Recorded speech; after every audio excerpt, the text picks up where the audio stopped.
I'm glad to be here today. I get to talk about something that I really love. I get to talk about the Neuro-Vocal teacher training and certification. So, I want you to know that I have been teaching this class for 5 years. And in those 5 years, I have noticed that there are basically two kinds of people who take this class. There are the college educated voice teachers who are trained mostly or exclusively in classical technique. They find that here they are with their swell classical training and they love singing classical, but all of the people that they are being of service to, or maybe not all, sometimes all, but at least most of their clients want to sing popular styles or contemporary music theater, which is not too far afield from popular styles, let's be honest. So here's this person who has all this training and she wants to help people, and sometimes she feels like she just doesn't know what she's doing. And so she's sick of it. And then she signs up for my class because she wants to learn how to teach popular styles. And then there's also the person who is a singer, just a naturally good singer. She was singing in bands or she was a singer-songwriter, and people started going, "Excuse me, can you teach me how to do what you do?" And so there she was giving voice lessons and going like, "Okay, I think I do what I'm doing, but I don't actually have like a systematic way to approach it because I just sing." So those are the two people that tend to take my class, neither of whom have received a systematic way to teach popular styles, which, let's be fair, there isn't a lot of that out there. There are ways to teach popular styles, but there are very few, if any, systematic ways to teach it. That's who takes my class. They are also people who are really deeply motivated as individuals to do their job really well and to be of service to their musician clients whom they care about very deeply. And so I feel very privileged I'm always in a group of this caliber of person. So how lucky am I? I love that. I'm really understanding that there's some lurkers out there and they're really curious about this idea of brain science and teaching popular styles, but they're like, "Oh, I need to know a little bit more." So here we are today, hopefully learning a little bit more. Wendy is here, and she is a neurovocal teacher. And this is what she has to say about it. Oh, because Wendy was in that first category of people. Like, she has this gorgeous voice. She's a beautiful singer, loves her students. And she's like, "I want to help them. I'm doing my best to help them. I want a systematic approach." I was the kid with the pretty voice in choir, and my parents were supportive of me, and I got voice lessons. Yay.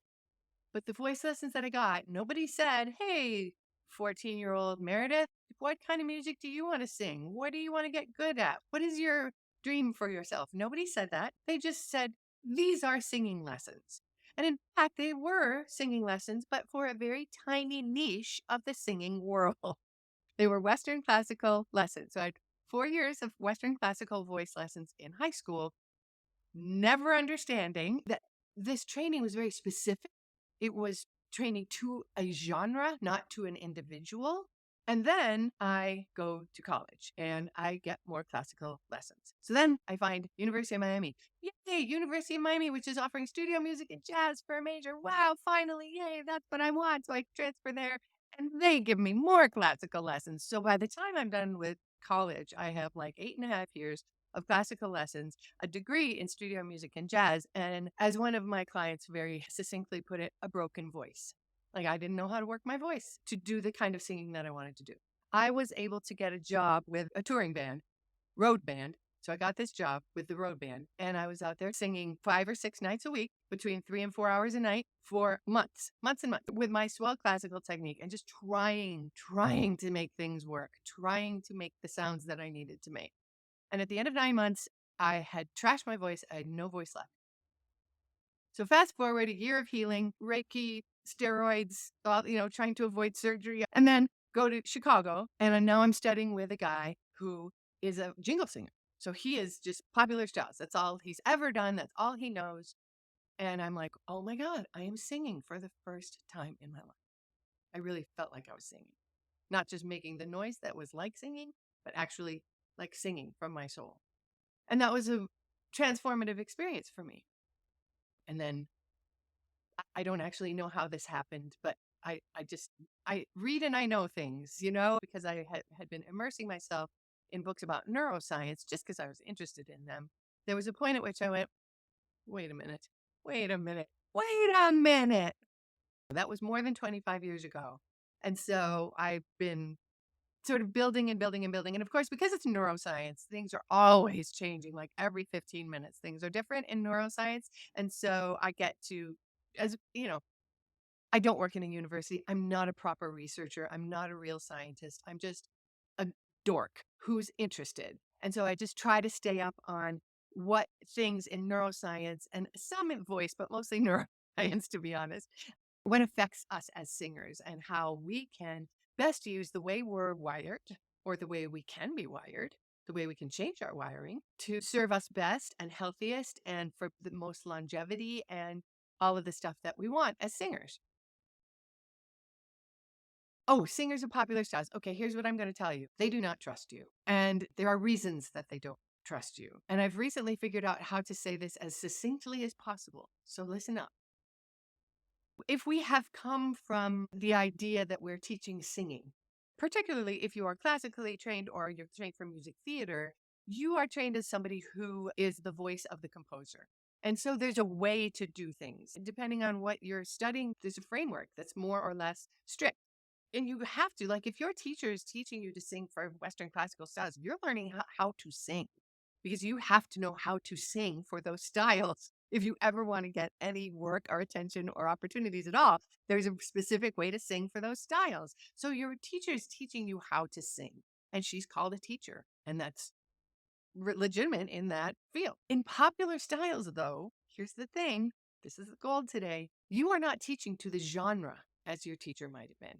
You are teaching to the individual. And that is a very, very different mindset. You are teaching for a person. And that is one of the things that we really focus on in neurovocal training is that it is guided by the individual. And we are trying to help the individual find their voice for expression. We do not train to the genre. It can be scary if you don't have a framework or you don't have a systematic way to approach that. The whole idea of teaching outside of a genre or not teaching somebody how to sing can make you feel really unsure. But if you have a sense of, oh, I know how this goes, like I know what the goals are and I know how to get there, then it's super fun. It's just fun. It's fun. That's all I can say. It's fun. When I say popular styles, by the way, I'm talking about, anything you sing into a microphone, including contemporary music theater. So, R&B, jazz, rock, singer-songwriter, all this stuff. Now, here's the thing about band singers. And here's some more gold that you probably have not thought of because why would you? Band singers can't hear themselves.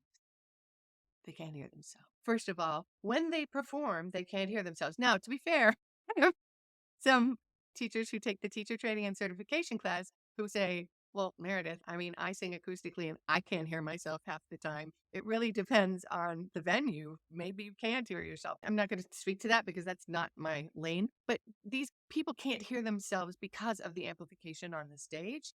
So here they are, they're taking coaching with you and you're working in an acoustic environment. And then they practice in their car and they practice in their shower and they practice in their living room, all these acoustic environments. And they relate to their voices in this way that's really specific to this acoustic environment. And then they go on stage and not so much, not so much anymore. We are no longer dealing with those acoustic signals. And you're asking your brain to process that information in a really different way. So that's a big deal. The other thing is they live in a very different world than you may have come up in. So unless you are somebody who is that kind of teacher who comes to my class who lives in that world, you are a band singer and you teach band singers. If you are that, then you know a lot of the assumptions. But if you're not that, how would you know? There's no way for you to know. And yet they're coming to you with these assumptions, meaning that they think you know and you don't. So that's another big thing.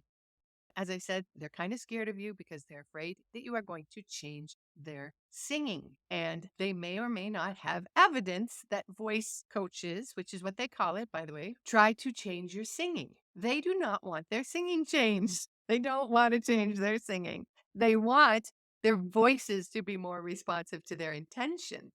That is a very different outcome, a very different goal. So now I'm going to talk real quick what we do in class. we cover neuroscience, not in a big, scary way. We're not going to get into the little nitty gritty. What we're going to do is pay attention to the learning part of neuroscience, how your brain works to learn different things in different ways. I think it's really important to give people information that is not overwhelming, but that makes you go, oh, I could try that with my students this week. And then have that experience, have that an outcome, bring that to class, say, hey, this is what happened in my studio this week, which is really it's a fun journey to take together. And we take this journey together that is really, really nice. We talk about style. Like, what is popular music? What is singing for popular music? What do we need to know about that? How can we help our students, and or how can we stay out of their way? Different people need different things. How do we do that? How do we navigate that in a way that is empowering to our students, in a way that is acknowledging them as individuals and as musicians, but also gives them the support that they need? So we talk about that. We talk about how people will learn. We talk some about anatomy and physiology, just so that we know that we're all on the same page. We talk about breathing. How is breathing different for popular styles? We're going to talk about how hormones affect your voice and the voices of your client. We're also going to make sure that you feel confident in this class. As people, we tend to learn better when we learn things in little bits. We can apply, we can make our mistakes, we can loop back again and again and again and refine and check in. So now that the class is 20 weeks, it gives us a chance to really, really get these concepts and really internalize these concepts, which is so powerful for the people involved. We have 3 weeks of workshops where we work with one another, and that's always fun. That's really fun. And everybody who is in the class gets 6 private coaching sessions with me. So the things that you may not feel comfortable to talk about in a group, or the chances that you need to take in terms of internalizing these new ideas, accessing your voice through your brain on purpose. There are support materials. There's a Facebook group. We have discussion times in class where we share experiences. We have the community of the class. It's very high touch. It's just a great, great experience. And that's why I get really excited about it. And that's why I want you to join it. Thank you very much for being here with me today and listening to me go on and on about the thing that I get the most excited about, which is teaching this class. And if you have questions, email me, DM me, check out my website, go to my website, get the information. So thank you very much. Have a great week. Bye-bye.